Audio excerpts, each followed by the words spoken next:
अस्सलाम वालेकुम। आज मंगल 22 दिसंबर सन 2020। बेटा कल हम लोगों ने उर्दू में ये सबक पढ़ चुके हैं। नज्म नंबर 15 जरा आसमां का समा देखिए। नज्म हमने पढ़ी भी और समझी भी। आज हम इसके मुश्किल अल्फाज पढ़ने जा रहे हैं। हाँ बेटा चलिए देखिए।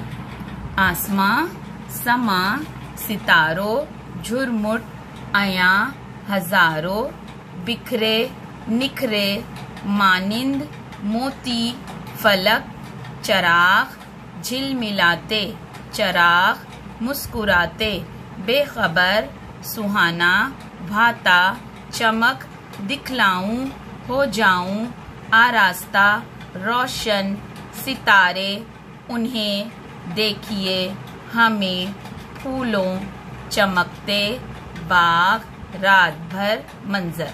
तो आज आपको क्या करना है, इसी तरीके से इसे 2 से 4 मरतबा घर पर पढ़ना है और 1 मरतबा लिखकर ग्रुप पर सेंड करना है। ठीक है बेटा, चलिए अल्लाह हाफिज।